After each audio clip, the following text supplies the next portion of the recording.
The poem of the man God. The third year of the public life. Chapter 359. Rose of Jericho. 14th of December, 1945. The plain on the eastern bank of the Jordan is like a lagoon because of the continuous rain, particularly where Jesus and the apostles are just now. They have just crossed a torrent that flows down from a narrow gorge in the nearby hills, which seem to form a cyclopean dam from north to south, along the Jordan, interrupted now and again by narrow valleys in which torrents inevitably flow. It looks as if God had placed here a range of hills shaped like a huge scallop edge as a contour to the large Jordan Valley. I would say that it is a rather monotonous scallop edging, as its projections, aspects, and distances are so much alike. The apostolic group is between the last two torrents, which have overflown their banks and are thus wider, particularly the southern War, as it conveys an imposing mass of water from the mountains and it roars turbulently towards the Jordan. One can hear also the roar of the river, particularly where its natural bends, which I would say are like continuous narrowings, or the confluence of affluents, cause obstructions to the water. Well, Jesus is in this truncated triangle formed by three watercourses in flood, and it is not an easy task to lift one's feet out of that quagmire. The apostolic humour is duller than the weather, and that says everything. Each one wishes to express his own opinion, and everything they say implies reproach, although expressed as advice. It is the moment of sentences like, "I told you," or "if you had done what I suggested," etc., which annoys so much anybody who has made a mistake and is already depressed at having made it. Some say, "It was better to cross the river in the Pella area and then proceed on the other side, which is not so bad." Or, "We ought to have taken the wagon. We wanted to be clever and then..." And some remark, "If we had stayed up on the mountains, there would not have been all this mud." John says, "You are prophets of past events. Who foresaw all this rain?" "This is its time. It should have been foreseen," remarks Bartholomew. "In past years, it was not like this before Passover. I came to you, and the Kidron was certainly not a spade, and last year we had a spell of drought. You are complaining, and you have forgotten how much we suffered from thirst in the Philistine plain," says the zealot. "Of course, the two wise men have spoken, and they contradict us," says Judas of Kerioth, ironically. "You ought to be quiet. You are good only at criticizing. But at the right moment, when one should speak to a Pharisee or the like, you were always silent, as if your tongue had been tied," Thaddeus says to him angrily. "Yes, he is right. Why did you not answer one word to those 3 snakes in the last village? You were aware that we had been to Giscala and Meiron, that we behaved respectfully, and that it was the master himself who wanted to go there, as he respects the great dead rabbis. But you did not say anything. You know how he expects us to respect the law and priests, but you did not say one word. But you are speaking now because there is the opportunity of speaking ironically of the best ones among us, and you are criticizing what the master does," insists Andrew, who is usually patient, but today is very irritable. "Will you be quiet? Judas is wrong. He who is the friend of many too many Samaritans. Me?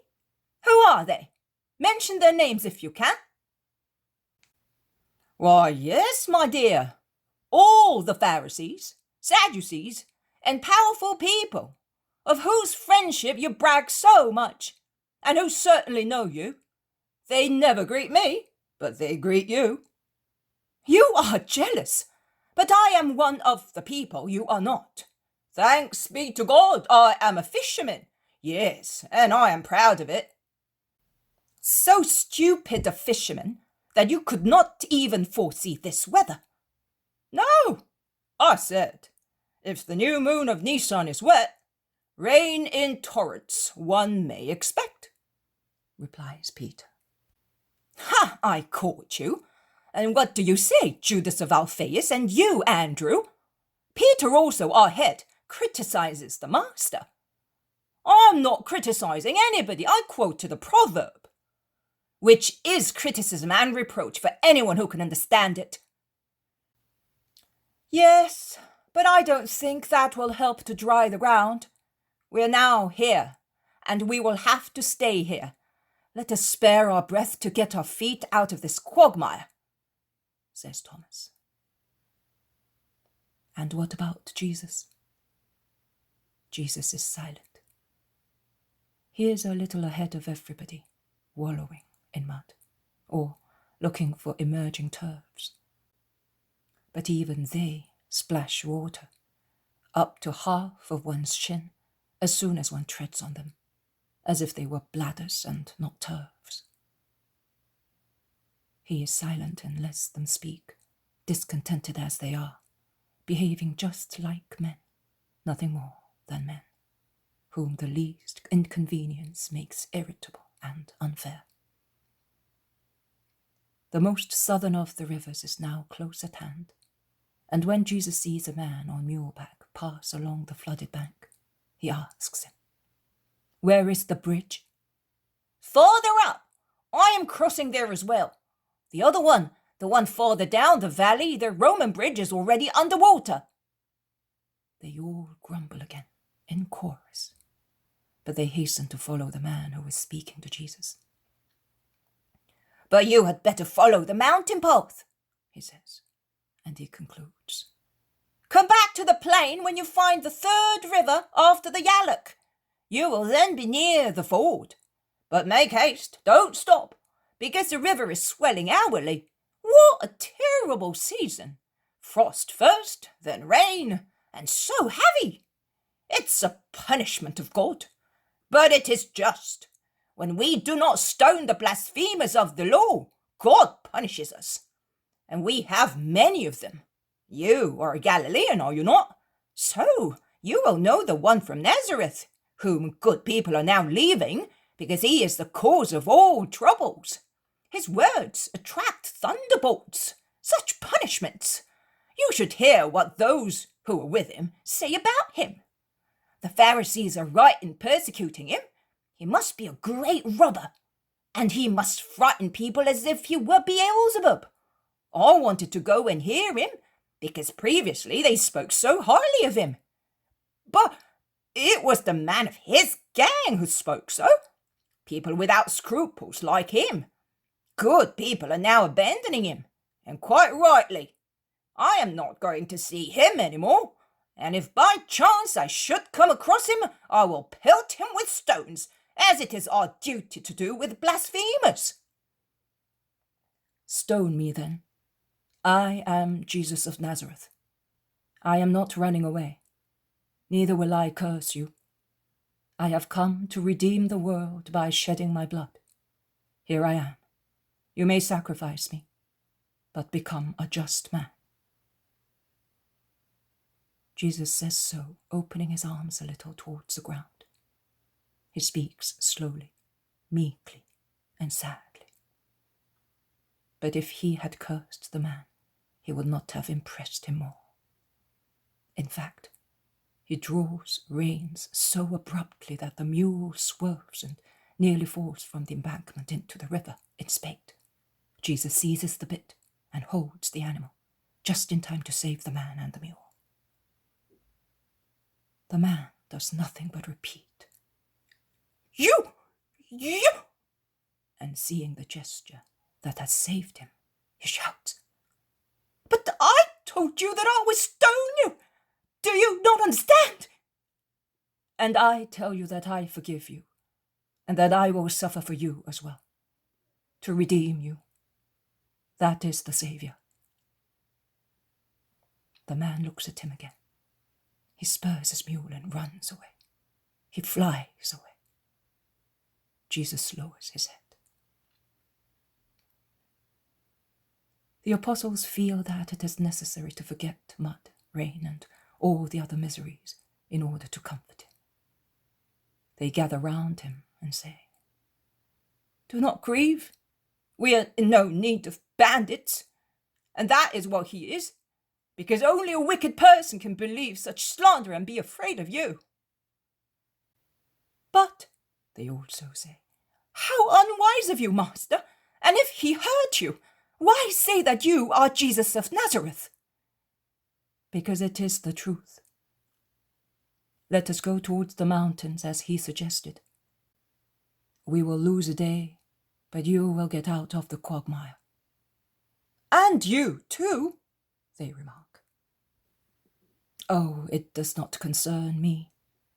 It is the quagmire of dead souls that worries me. And tears stream down his face. Do not weep, master. We grumble, but we love you. If we should meet your slanderers, we will take vengeance upon them. You shall forgive as I do, but let me weep. I am the man, after all, and it grieves me to be betrayed, disowned, abandoned. Look at us. Consider us. We are few but good. None of us will betray or abandon you. Believe us, master. Certain things should not even be mentioned. The thought that we may betray you is an insult to our souls, exclaims the Iscariot. But Jesus is distressed. Silent, slow tears stream down the pale cheeks of his tired, emaciated face. They approach the mountains. Shall we go up there, or shall we go along the foot? There are villages halfway up the hills. Look, on both sides of the river. They point out to him. It is getting dark. Let us try and reach a village, any village at all. Judas Thaddeus, whose eyesight is very good, scans the sides of the mountains. He approaches Jesus and says, In case of need, there are fissures in the mountains. Can you see them there? We can take shelter in them. It will be better than being in mud. We will light a fire, says Andrew, to console everybody. With what? With damp wood? Asks Judas of Kerioth, ironically. No one replies to him. Peter whispers, I bless the eternal Father that neither the women nor Marciam are with us. They cross the bridge, a very old one, at the foot of the valley, and they go along its southern side on a mule track to a village. It is getting dark very quickly, so much so that they decide to take shelter in a large cave to avoid a heavy shower. The grotto is probably used as a shelter place by shepherds, because there is straw, dirt, and a rough fireplace. It is of no use as a bed, but to light a fire, says Thomas, pointing at the dirty twigs spread on the ground together with dry ferns and branches of juniper and similar plants. He draws them with a stick close to the fireplace, and once he has made a heap of them, he sets them alight. Smoke and foul smell rise from the fire, together with the smell of resins and juniper. Yet the warmth of the fire is pleasant, and they all form a semicircle round it, eating bread and cheese in the flickering light of the flames. We could have tried to reach the village, says Matthew, who is hoarse and is suffering from a cold. What? To go through the same trouble as 3 nights ago? No one will drive us away here. We will sit on those logs over there and keep the fire going as long as we can. We can now see that there is plenty wood in here. Look, and straw. It is a sheepfold, which they use in summer, or when they migrate. And what is this? Where does this take to? Take a branch flame, Andrew, as I want to see, says Peter, who is moving about curiously. Andrew obeys. They slip through a narrow fissure in a wall of the grotto. Make sure there are no unpleasant beasts in there, shout the others. Or lepers, says Thaddeus. After a moment, Peter's voice can be heard. Come in here. It's much better here. It is clean and dry, and there are some wooden benches and firewood. It is a palace for us. Bring some of the burning branches so that we may light a fire at once. It must be a shelter for shepherds, and this is the grotto where some sleep while the others, who are on guard, watch the sheep. It is an excavation in the mountain, much smaller than the other one, and probably made by man, or at least enlarged and reinforced by means of poles supporting the vault. A very old rustic chimney is bent in the shape of a hook towards the outer cave, to draw the smoke that otherwise would have no outlet. Rough benches and straw are placed against the walls, in which there are some hooks to hang up lamps, clothes, or bags. Lovely! Let us make a big fire. We shall be warm and our mantles will dry. Give me your belts. We will join them together and hang our mantles on them, says Peter, while he sorts out benches and straw.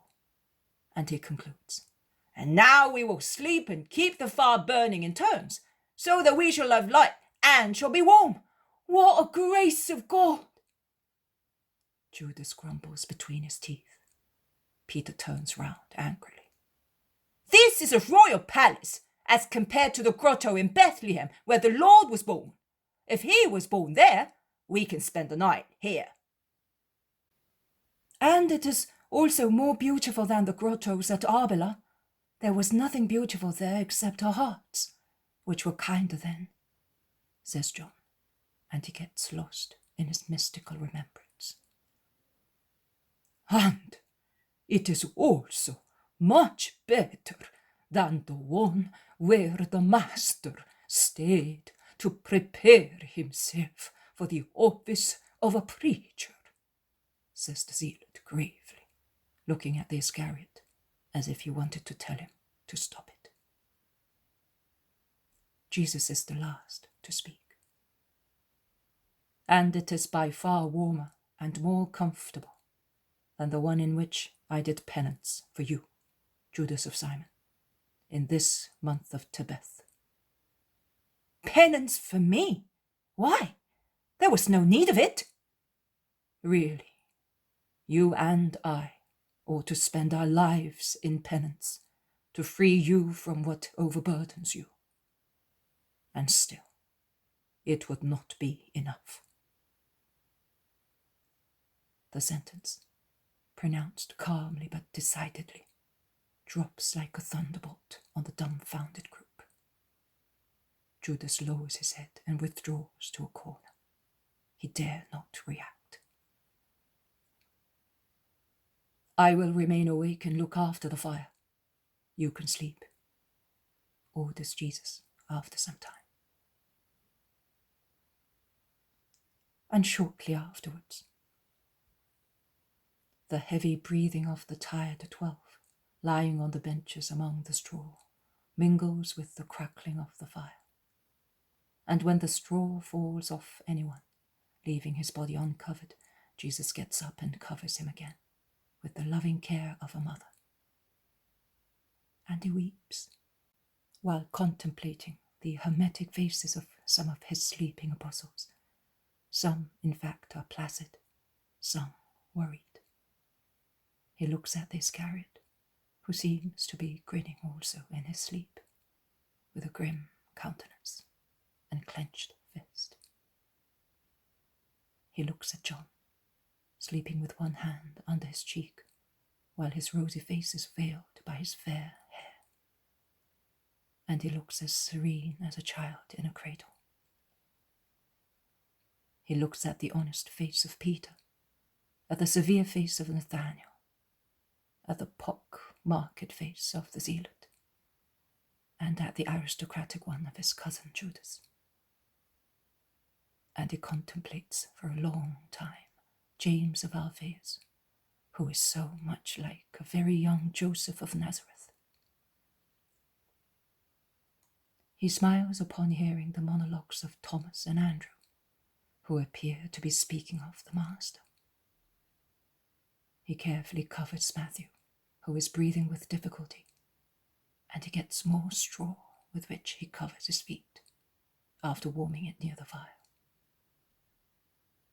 He smiles, hearing James proclaim, "Believe in the Master, and you will have life," and continue to speak to people in his dream. And he bends to pick up a bag in which Philip keeps dear souvenirs, and lays it gently under his head.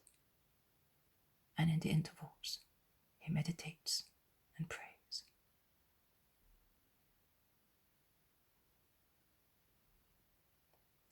The zealot is the first to awake. He sees Jesus near the fire in the pleasantly warm grotto, and from the pile of wood, of which there is hardly anything left, he understands that many hours have gone by. He gets up from his straw bed and approaches the Master on tiptoe. "Master, are you not going to sleep?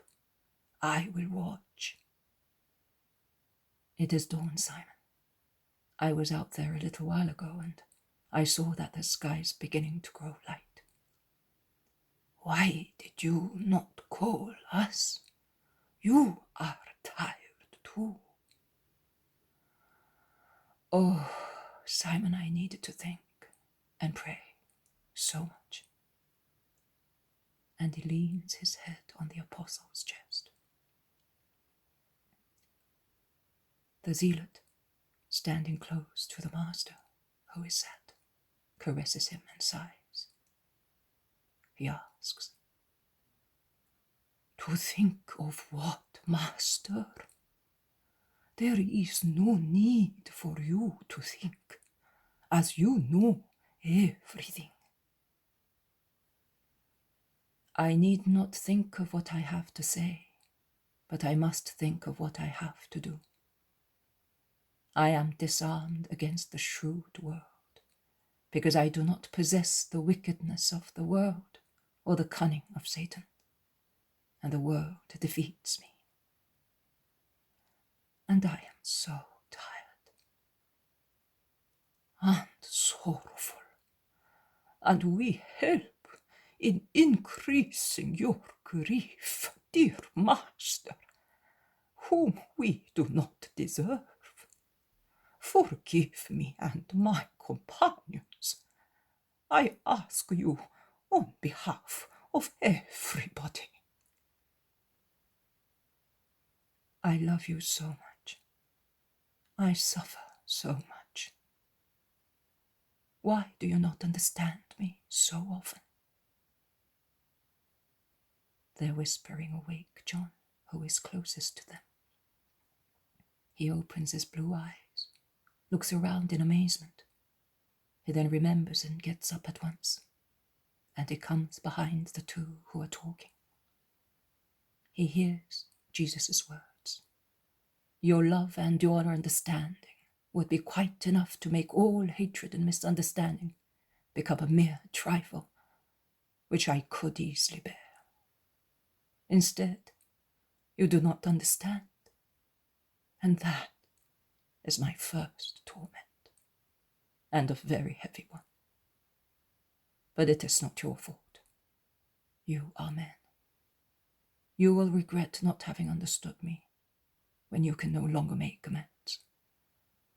And as you will then expiate your present superficiality, meanness, and dullness, I forgive you, and I say before time, Father, forgive them, because they do not know what they are doing, or the grief they are causing me.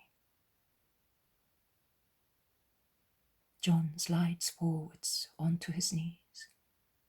He embraces the knees of his grieved Jesus and is on the point of bursting into tears when he whispers, "Oh, my master!" The zealot, on whose chest Jesus' head is still resting, bends to kiss his hair, saying, "And yet we love you so much. But we would expect in you the ability to defend yourself and us, and to triumph. It disheartens us to see that you are a man, subject to men, to the inclemency of the weather, to misery, to wickedness, to the needs of life. We are foolish, but it is so. As far as we are concerned, you are the king, the triumpher, God. We fail to understand your sublime self-abnegation to all that for our sake, because you only are capable of loving. We are not. Yes, Master, Simon is right. We cannot love as God loves, as you do. And we mistake for weakness what is infinite goodness and infinite love, and we take advantage of it. Increase our love. Increase your love. And as you are its source, let it overflow, as rivers are now overflowing. Soak us in it. Sate us with it, like the meadows along the valley. No wisdom, no worth or austerity is required to be perfect as you want us. Love is sufficient. Lord, I confess, also on behalf of everybody, that we do not know how to love. You, the two who understand more, are accusing yourselves. You are humility, but humility is love. Only a screen prevents the others from being like you. And I will demolish it, because I am king, victor, and God forever. But now I am the man. My forehead is already weighed under the torture of my crown. It has always been a torturing crown to the man. Thank you, my friends. You have comforted me. Because this is the advantage of being men, to have a loving mother and loyal friends. Let us call your companions. It is no longer raining. Our mantles are dry and our bodies well rested. You may eat, and then let us go. He raises his voice slowly until the words, "Let us go," become a definite order. They all get up and regret having slept all the time while Jesus was watching. They tidy themselves. They have something to eat, take their mantles, put out the fire, and go out on the damp path and begin to descend down to the mule track that follows the hillside and is not a quagmire because of its steepness. The light is still dim because the sky is overcast and there is no sunshine, but it is sufficient to see. Andrew and the two sons of Alphaeus are ahead of them all. At a certain moment they stop They look and run back. There is a woman. She seems to be dead. She bars the way. Oh, what a nuisance. It's a bad start. What shall we do now? We will have to purify ourselves. It is the first rumbling of the day. Let us go and see whether she is dead, says Thomas to Judas Iscariot. I'm certainly not going, replies the Iscariot. I will come with you, Tom, says the zealot, and he goes ahead. They approach her, then bend, and Thomas runs back, shouting. She was probably murdered, says James of Zebedee. Or she died with cold, replies Philip. But Thomas joins them and shouts, She has on the torn garment of lepers! And he is so frightened that he seems to have seen the devil. But is she dead? They ask him. Who knows? I ran away. The zealot stands up and comes at once towards Jesus. He says, Master, a leper sister. I do not know whether she is dead. I do not think so. Her heart seems to be beating. Did you touch her? Shout many of them, moving away. Yes, I did. I am not afraid of leprosy, since I have been with Jesus. And I feel sorry for her, because I know what it is to be a leper. Perhaps the poor woman has been struck, because her head is bleeding. Perhaps she came down here looking for food. It is dreadful, you know, to die of starvation and to have to defy men to get some bread. Is she run down? No, and I do not know why she is among lepers. She has neither scabs or sores nor gangrene. Perhaps she has not been here very long. Come, master, please, have mercy on a leper sister, as you had on me. Let us go. Give me some bread, cheese, and the little wine that is still left. You are not going to let her drink where we drank, shouts the Iscariot, struck with terror. Be not afraid. She will drink from my hand. Come, Simon. They go. But curiosity spurs the others to follow them, without being annoyed at the water on the foliage, and that drops on their heads from the shaken branches, and without minding the soaking moss. They climb up the hillside to see without being near the woman. And they see Jesus bend, take her by her armpits, and make her sit against a rock. Her head hangs as if she were dead. Simon, hold her head back, so that I may pour a little wine into her mouth. The zealot obeys without fear, and Jesus, holding the gourd high up, lets a few drops of wine fall between her half-open, deathly pale lips. And he says, The poor woman is frozen, and she's soaked. If she were not a leper, we could take her where we were, says Andrew, who is deeply moved. That would be the last straw, exclaims Judas. But if she is not a leper, there is no sign of leprosy on her. She has the garment, that's enough. The wine, in the meantime, has its effect. The woman sighs wearily. Jesus pours some into her mouth, ensuring that she swallows it. The woman opens her dimmed, frightened eyes. She sees the men.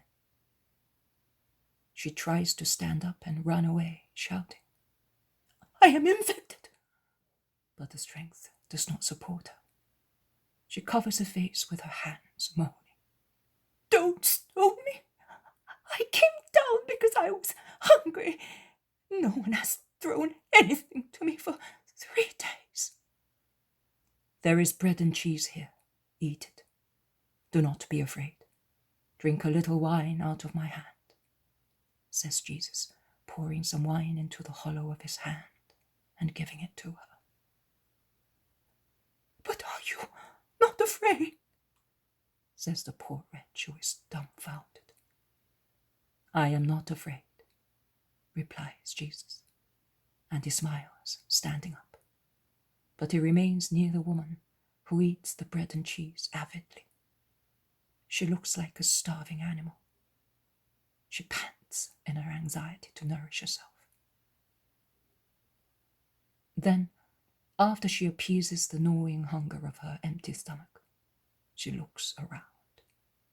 She counts in a loud voice. 1, 2, 3, 13. So, who is the Nazarene? You are you not?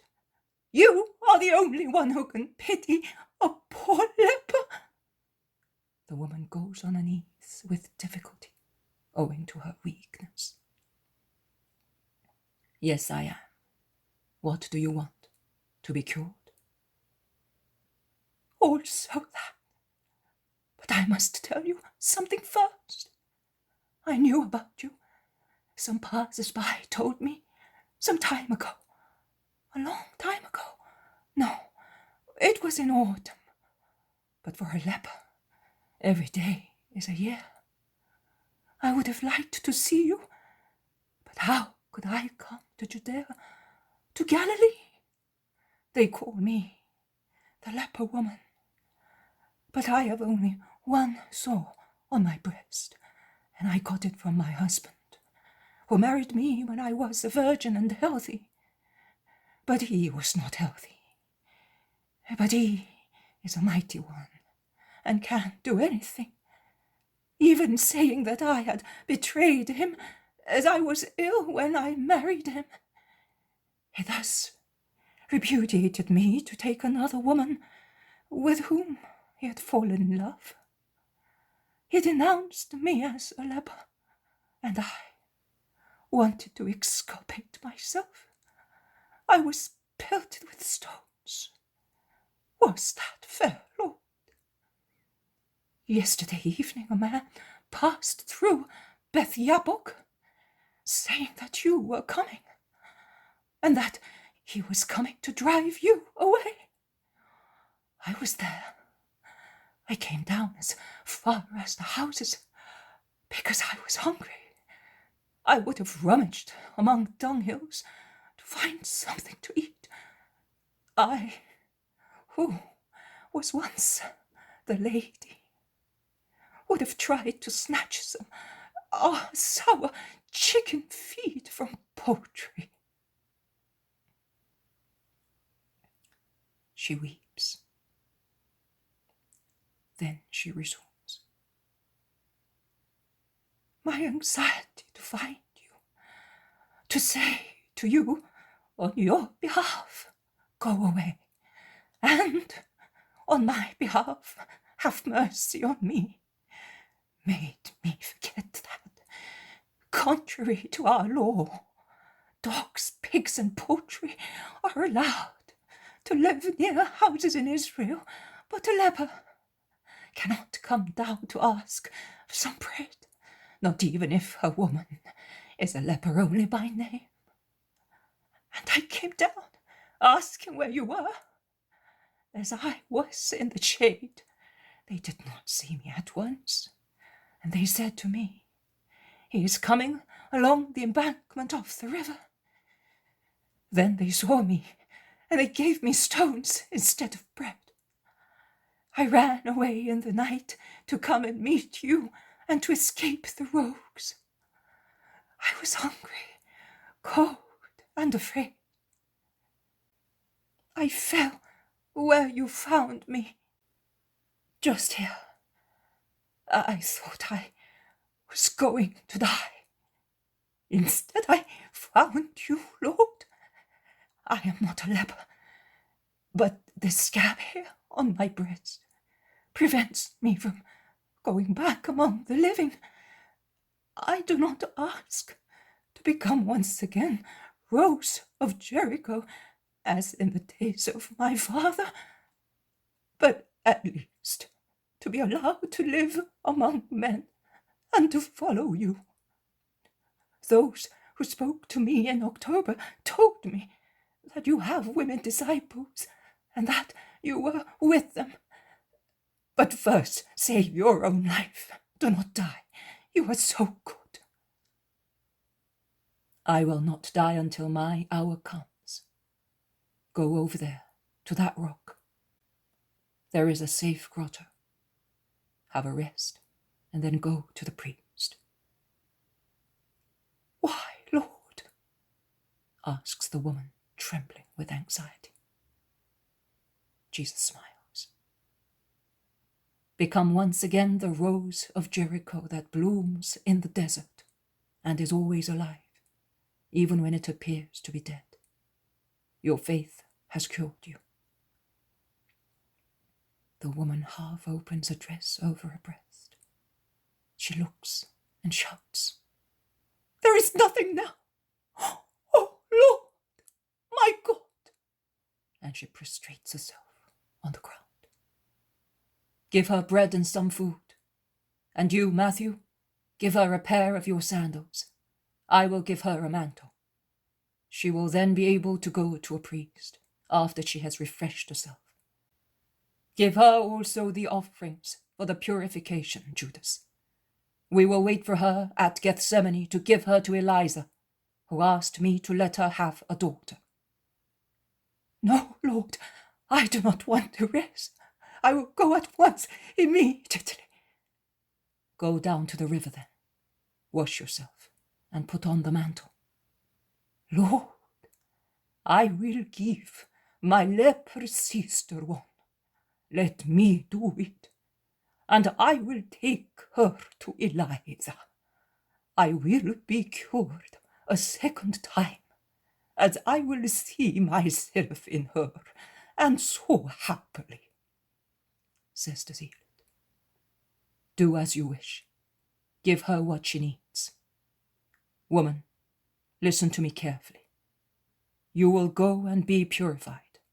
Then you will go to Bethany, and you will look for Lazarus, and you will ask him to give you hospitality until I arrive.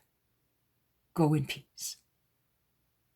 Lord, when will I be able to kiss your feet?